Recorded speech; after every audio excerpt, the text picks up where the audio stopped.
My sister called me a freeloader while squatting in the house I bought, so I cut her off. Then the move I made next flipped her world upside down. I'm Megan, 34, female, a single mom to my amazing kid, Ethan, 10, male, who's literally the only person in this world I truly care about. I work as a project manager in Austin. I make good money now, about $280,000 a year, but damn, the road to get here was absolute hell. So, I guess I should start from the beginning. My family has always been, well, completely messed up, to put it mildly. My parents always had a favorite child, and it sure as hell wasn't me. My younger sister, Amber, could do no wrong in their eyes. She was the gifted one, the special one, the one who deserved everything, while I got nothing. I still remember that day so clearly. I was 19, had just gotten my acceptance letter to UC Berkeley. I was so freaking excited. The first person in our family going to a prestigious school. I ran into the living room, waving that letter around, and my parents called me to sit down with these weird, serious expressions. "Megan, we need to talk about college," my dad said, not even looking me in the eye. I sat there, still excited, thinking maybe they were going to surprise me with something for graduation or whatever. Yeah, I was that naive. "We've used your college fund for Amber," my mom said, like she was telling me we were having pizza for dinner. "She's been accepted into this exclusive arts program in New York. It's a once-in-a-lifetime opportunity." I just sat there, completely stunned. "You what? My entire college fund? All of it?" They nodded like this was the most reasonable thing in the world. "You can take out student loans," my dad said, "but this opportunity for Amber won't come around again." I was done with their favoritism and the way they were using me to achieve Amber's dreams. I figured I'd do better alone, so that night, I packed everything I owned into my crappy Honda Civic and left. Nobody even came out to say goodbye. I drove straight to Austin, sleeping in my car the first few nights until I found a tiny apartment and the first of many shitty jobs. For years, all I heard from my parents were updates about Amber. Amber's artwork was featured in a student showcase. Amber met this famous artist. Amber, Amber, Amber. Never once did they ask how I was doing or if I was even alive. I worked 3 jobs while taking classes at community college, mornings at a coffee shop, afternoons doing data entry, evenings waiting tables. Some nights, I slept in the break room at work because I couldn't afford bus fare. I ate leftover food from customers' plates when nobody was looking. Yeah, not proud of that, but try going hungry for 3 days straight and see what you do. When I finally finished my degree, I got an entry-level job at a tech startup and worked my way up. Met Ethan's dad there, Jason. He seemed like a good guy at first, smart, funny, actually paid attention to me. We got married after dating for a year, and Ethan came along a year after that. Then I found the texts between Jason and his 22-year-old intern.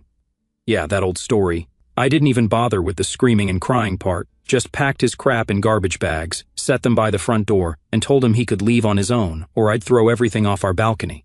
His choice. To his credit, he's never missed a child support payment, shows up for Ethan's birthday and Christmas, and that's about all I need from him, honestly. So for the last 8 years, it's been just me and Ethan against the world. My kid is seriously amazing. Smart, funny, kind. He's in the gifted program at school, plays soccer, and is obsessed with building these crazy, detailed Lego structures. Every night I read to him before bed, even though he can read perfectly fine on his own now. It's our special thing. I worked my ass off, got promotion after promotion, and finally bought a nice 4-bedroom house in a good school district last year. Life was actually pretty good. I didn't need my family. I'd built my own life on my own terms. Then, last month, the phone call came that changed everything. It was just a regular Tuesday. I was finishing up a Zoom call with clients when my phone buzzed with an unknown number. I almost didn't answer, but something told me I should. "Hello? Megan, it's your mother." My stomach dropped. 15 years. It had been 15 freaking years since I'd heard her voice, not since that day I drove away from home with nothing but a suitcase and whatever cash I had saved. "Mom," I said, not even trying to sound happy about it, just acknowledging the fact. "You need to come home. Your father's in the hospital," her voice was shaking. "The family is in serious trouble." For a second, I almost laughed. Family? What family? The one that stole my college fund to pay for my sister's pipe dreams? That family? "What happened?" I asked, trying to keep my voice neutral even though my heart was racing. "Your father had a heart attack. He's stable now, but..." She paused. "There's more. We're about to lose the house. The bank is foreclosing in 2 weeks." And there it was, the real reason for the call. After 15 years of silence, they needed money. Of course they did. Why else would they ever contact me? "I'm sorry to hear about Dad," I said, and weirdly, I actually meant it, but I don't see what this has to do with me. Please, Megan, just come home. We need to talk in person. I should have said no. I should have hung up. But something in her voice, real fear, maybe actual desperation, got to me. Plus, there was this tiny part of me that wanted to see them squirm, to show up successful as hell after they threw me away. I'll think about it, I said, and ended the call. That night, after putting Ethan to bed, I sat on my back porch, staring at the stars. Should I go? Should I ignore them? I texted my best friend Tara, asking what she thought. They only called because they want something, she texted back immediately. You don't owe them shit. She was right, but I kept thinking, what if my dad died? Would I regret not seeing him one last time? And more importantly, could I pass up the chance to show them exactly what they lost when they chose Amber over me? The next morning, I made arrangements to work remotely for a few days, told Ethan we were taking a short trip and packed our bags. I wasn't going back for them. I was going back for me. The drive to San Antonio took about an hour and a half. Every mile closer made my stomach twist into tighter knots. Ethan was quiet beside me, playing some game on his tablet. Mom, where are we going exactly? He finally asked. We're going to meet your grandparents, I said, the words feeling strange in my mouth. I have grandparents? His eyes went wide. You never talked about them before. That's when it really hit me. My parents didn't even know Ethan existed. They had a grandson for 10 years and never once asked about him. What kind of people do that? When we pulled up to the house, I sat in the car for a solid minute, just staring. It looked smaller than I remembered, run down. The paint was peeling, the lawn was overgrown, and one of the shutters was hanging crooked, a far cry from the nice home it was when I left. My mother opened the door before we even reached it. She looked so much older, gray hair, deep wrinkles around her eyes. For a moment I felt a tiny bit sorry for her. Then her gaze shifted to Ethan, and her hand flew to her mouth. Oh my God, she whispered. My father appeared behind her, leaning heavily on a cane. He looked frail, his once broad shoulders now hunched, his eyes, too, fixed on Ethan. This is my son, Ethan, I said, putting a protective hand on his shoulder. Ethan, these are your grandparents. And just like that, they transformed. Suddenly, they were all smiles and sweet talk. My goodness, you've grown so big. Do you like baseball? I used to coach. You look just like your mother when she was your age. It was like watching actors step into roles. The doting grandparents who had never sent so much as a birthday card or even asked if I had kids. I cut through the act pretty quick. Can we skip this and talk about why I'm here? My mother's fake smile disappeared. She ushered us inside, and that's when I got the full story. Amber took out a large loan to start her design studio, my father explained, his voice weak. The business failed. We mortgaged the house to help her, and now the bank is taking it. They needed $200,000 to save the house. My father looked me straight in the eye and said, That's not much for you now, is it, Megan? The audacity, like I owed them anything, like I hadn't struggled for years because of their choices. Before I could respond, the front door swung open, and there she was, Amber, looking like she just walked off a fashion magazine cover. Designer clothes, perfect hair, immaculate makeup. But her eyes were cold when they landed on me. Well, look who decided to show up, she sneered. Come to play savior? I felt my blood pressure rising but kept my voice steady. I'm just here to understand the situation. The situation, Amber mocked, is that Mom and Dad are losing everything because the bank is run by heartless bastards. And you're our last hope, Miss Big Shot Tech Executive. The way she said it made it clear she thought I didn't deserve my success, like I'd just gotten lucky instead of working my ass off for years. I took a deep breath, looked around at all three of them, and said evenly, I'll need time to think about this. I'll let you know my decision in 3 days. I got us a hotel room downtown. No way was I staying in that house with them. That night, I called my friend Jessica, who's a real estate attorney, and she gave me an idea that would change everything. So, let me get this straight, she said after I explained everything. They stole your college fund, ignored you for 15 years, and now they want you to bail them out? Pretty much. And you're actually considering it? The disbelief in her voice was clear. I sighed, not for them, but if I don't help and they end up homeless, will I regret it later? Plus, Dad did just have a heart attack. Jessica was quiet for a moment. I have an idea. Why not buy the house outright and put it in your name? Let them live there, but only if they agree to pay back the full amount in 5 years. If they don't, the house remains yours. It was perfect. They'd have a place to live, but on my terms, and Amber wouldn't get another chance to drain them dry. Draw up the papers, I told her. I'll be back in 3 days with my answer. Those 3 days were weird. I took Ethan to the Riverwalk, showed him the Alamo, did all the tourist stuff, but my mind was constantly racing, thinking about the situation. Part of me wanted to just walk away. Another part wanted to help, but only on my terms. and a small, petty part of me that I'm not particularly proud of wanted to see the look on their faces when I laid out my conditions. 3 days later, Jessica and I walked into my parents' house with a contract. My parents were sitting in the living room, looking nervous. Amber was there too, scrolling through her phone like nothing important was happening. "I've made my decision," I said, sitting down across from them. Jessica placed the contract on the coffee table. "I'll pay off the $200,000 loan. The house will be in my name. You can continue living here, but only as tenants. To regain ownership, you must pay back the full amount within 5 years. If not, the house stays mine." The silence that followed was deafening. My mother's face crumpled, and she started crying. My father looked like he'd aged another 10 years in those few seconds. But Amber, she exploded. "Are you fucking kidding me?" she shrieked, jumping to her feet. "You're making Mom and Dad pay to live in their own home? What kind of heartless bitch does that?" I stood up calmly, gathering the contract. "Forget it then. Good luck with the bank." "Wait," my father said quickly, reaching out a shaky hand. "We accept your terms." Amber stared at him in disbelief. "Dad, you can't be serious." "We don't have a choice, Amber," he said quietly. "The bank takes the house in 2 weeks otherwise." And that was that. Jessica handled all the paperwork, and 2 weeks later, the house was legally mine. My parents seemed resigned to the new arrangement. I actually felt a little bad for them, but then I remembered how they'd shipped me off without a second thought so Amber could chase her dreams. I went back to Austin, figuring things would settle down. Boy, was I wrong. About a month later, I decided to do a surprise visit to check on the house. My house now.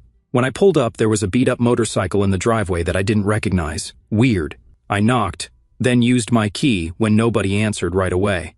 The moment I stepped inside, I smelled weed, strong weed, and then I heard laughing from the kitchen. I found my mother cooking, my father at the table, and Amber lounging by the counter. But there was someone new, a guy covered in tattoos, with a man bun and a vape pen, sitting at my parents' table like he owned the place. "Megan," my mother looked startled. "We weren't expecting you." "Clearly," I said, eyeing the guy. "Who's this?" Amber draped herself over the guy. "This is Ryan, my boyfriend." "Ryan, this is my sister I told you about." Ryan looked me up and down in a way that made my skin crawl. "So, you're the corporate sellout, huh? Nice to finally meet you." I ignored him, turning to my mother. "I didn't agree to let Amber and her boyfriend live here. It's just temporary," my mother pleaded, "until they get back on their feet. Ryan's between jobs right now, and they couldn't afford their apartment. Of course, Amber loses her business, and instead of getting a real job like everyone else, she moves back in with Mom and Dad and brings her loser boyfriend along for the ride." "Not my problem," I said flatly. "They have 2 weeks to find somewhere else." Ryan laughed. "You can't kick us out. This is your parents' house." "Actually, it's my house now," I corrected him, "and yes, I can—" That night, after I'd gone upstairs to the guest room to do some work, Ryan cornered me in the hallway on my way to the bathroom. He reeked of weed and body odor. "You think you're so much better than everyone, don't you?" he slurred. "Single mom who got lucky with a cushy job. Bet you slept your way to the top." I tried to step around him, but he blocked my path. "Get out of my way, dude. Or what?" He leaned in closer. "You call Daddy?" "Oh, wait, you can't because Daddy's downstairs, worried about being homeless because of his stuck-up daughter." I stood my ground. "Get out of my face, Ryan, and get out of my house in 2 weeks. He leaned in even closer. "Your kid seems nice. Be a shame if he started picking up bad habits from his Uncle Ryan. Maybe I'll teach him how to smoke his first joint." That was it. I shoved him back so hard he stumbled into the wall. "Threaten my son again, and I'll have you arrested so fast your head will spin. 2 weeks. I went back to my room and immediately called Jessica. "I need eviction papers for my sister and her boyfriend now." The next morning, I headed back to Austin, my blood still boiling from the encounter with that jerk Ryan. I tried to focus on work, on Ethan, on anything but the situation, but I knew it wasn't over. One day, I was in the middle of a team meeting at work when my phone started blowing up. Texts, calls, even emails from people I hadn't talked to in years. "Are you okay? Have you seen what Amber posted?" Everyone's talking about it. I excused myself from the meeting and checked Facebook, and there it was. Amber had posted an old photo of me and Ethan along with this insane rant, "Meet my sister Megan, the heartless corporate sellout who's making our elderly parents homeless. She swooped in after 15 years of silence to steal their house and is threatening to kick them out unless they pay her back. All while she sits in her fancy house making 6 figures. Oh, and she's a terrible mother too. Her poor son is being raised by nannies while she climbs the corporate ladder. Toxic family, gold digger." The comments were a complete dumpster fire. People I went to high school with, distant relatives, even some of my parents' neighbors, all piling on about what a monster I was. Some of them were even tagging my workplace trying to get me fired. But what made my blood boil wasn't the lies about me. It was that she dragged Ethan into it, used his picture without permission, made him part of this garbage. Then my phone rang. It was Ethan's school. My heart dropped. "Miss Patterson, this is Mrs. Rodriguez from the front office. Ethan is quite upset. Apparently, some of his classmates have been showing him some social media posts about your family."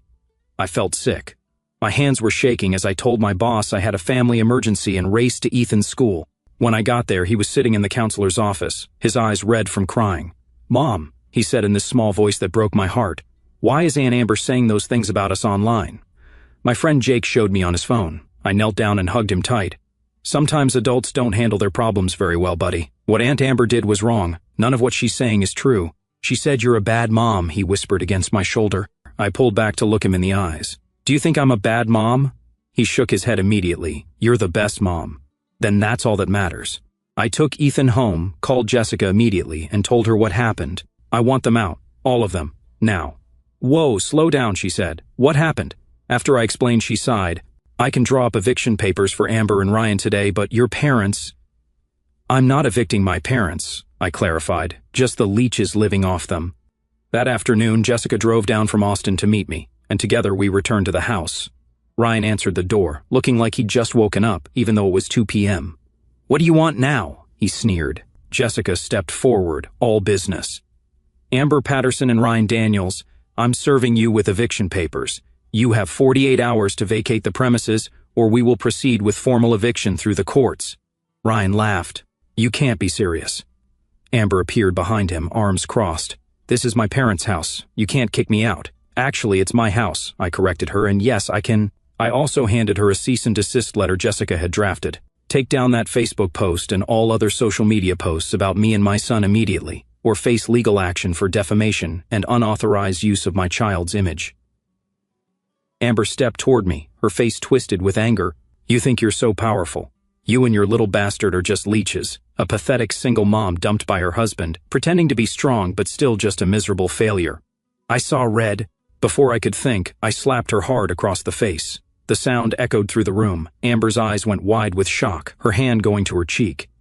Ryan yelled and started forward, but Jessica stepped between us. "You can insult me all you want," I said, my voice deadly calm, "but if you ever mention my son again, I'll make sure you regret it for the rest of your miserable life." My mother was crying in the corner. My father just looked defeated. Ryan was glaring at me but staying back. "Sign the papers," Jessica said, pushing the documents forward. With no other choice, they signed. Ryan grabbed a duffel bag and stormed out. Amber spent an hour packing, then paused at the door. "You'll regret this," she hissed. "I'll make sure everyone knows what kind of person you really are." I shrugged. "Try me." After they left, I sat down with my parents in the now quiet living room. My mother was still sniffling. "Why did you have to kick her out?" she asked. "She's your sister." "Biology doesn't make us family," I said flatly. "Her actions do, and she crossed a line when she dragged my son into this mess." My father sighed. "We just wanted to help her get back on her feet." "That's always been the problem," I replied. "You're always helping Amber, even when it hurts everyone else." I stayed long enough to make sure Ryan and Amber were really gone, then headed back to Austin. The drive home was a mix of emotions: anger at Amber, frustration with my parents, worry about Ethan, but also a strange sense of relief, like I'd finally stood up for myself after all these years. The next few months after kicking Amber and Ryan out were interesting, to say the least. Amber made good on her threat to trash me online. She didn't just stop at Facebook, she went full nuclear. Instagram, Twitter, even freaking TikTok. She created this whole series called My Sister, the Monster, where she'd tell these completely exaggerated or straight-up fake stories about me. According to Amber, I was a neglectful mother who pawned my kid off on nannies, a ruthless corporate climber who'd step on anyone to get ahead, the reason she and Ryan were. Homeless they weren't, they moved in with his buddy, a manipulative witch who tricked my elderly parents out of their house. My parents are in their early 60s, hardly elderly. Some of my coworkers saw it. A few clients mentioned it awkwardly during calls. Ethan's teacher pulled me aside at pickup one day to ask if everything was okay at home. I even got called into my boss's office because someone had emailed the company about my elder abuse. Thank God my boss is cool. I explained the situation, showed her the legal documents, and she just rolled her eyes and said, "Family drama, huh? Been there." The worst part was dealing with Ethan's questions. Kids at school had seen some of the videos and were asking him about it. I tried to explain in a way a 10-year-old could understand. "Your aunt is very angry right now," I told him. Sometimes when people are angry, they say things that aren't true. But why is she so mad at you? He asked, confused.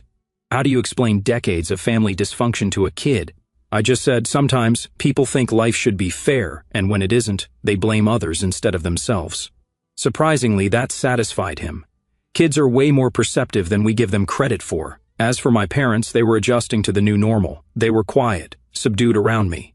They didn't talk about Amber, just polite conversation and careful compliance with the terms of our agreement. I didn't leave them homeless or charge them rent, but they knew where the boundaries were now. Every month I'd bring Ethan to visit, not because I'd forgiven them, but because I wanted him to have grandparents, even if they weren't great ones.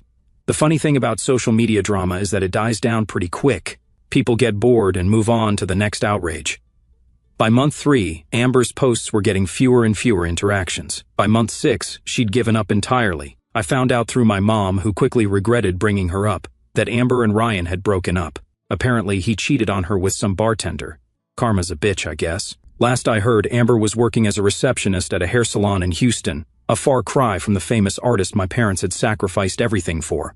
I'd be lying if I said I didn't feel a tiny bit of satisfaction about that. But here's where things get complicated.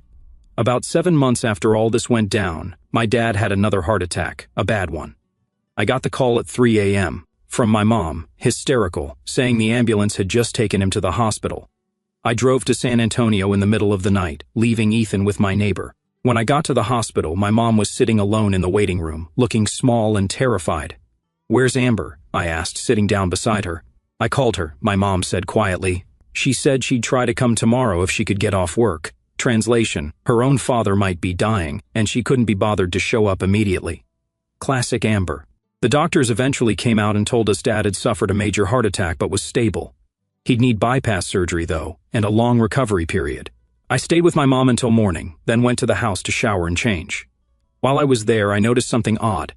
There were bills piled up on the kitchen counter, many of them stamped past due or final notice. When I confronted my mom about it, she broke down crying. "We've been trying to make the payments to you, but with your father's medical bills from the first heart attack..." She couldn't finish the sentence. I just stood there, watching her cry. The performance was impressive, I'll give her that, but I wasn't falling for it this time. This was the same woman who stole my college fund without a second thought, who never once asked if I had enough to eat while I was working 3 jobs. "Funny how you only remember I exist when you need something," I said coldly. My mom looked up, tears still streaming down her face. "Megan, please, we're really struggling. And where's Amber in all this?" I asked, flipping through the bills. "Why isn't she helping? She's the reason you're in this mess in the first place." "She's going through a hard time right now," my mom said weakly. Of course, Amber was always going through something. Always the victim, always the priority. I spent the morning going through their finances, and it was worse than I thought. They were basically living on Social Security and a tiny pension. The medical bills from Dad's first heart attack had drained their savings. But then I found something interesting buried in a stack of mail, a receipt for a $500 birthday gift they'd sent Amber just last month. They were skipping payments to me but still spoiling her. I slapped the receipt down in front of my mom. "You're struggling so much that you can send Amber $500 birthday gifts?" My mom had the decency to look embarrassed. It was her 30th birthday. We wanted to do something special. "You know when the last time was you remembered my birthday? Never. Not once in 15 years. "That's not fair, Megan. We sent you cards." "Bullshit," I cut her off. "You never sent a thing. Not to me, not to your grandson." I called the hospital to check on Dad, then grabbed my purse to leave. My mom followed me to the door. "Please, Megan, what about the payments? We really can't afford them right now." I turned to face her. "The deal stands.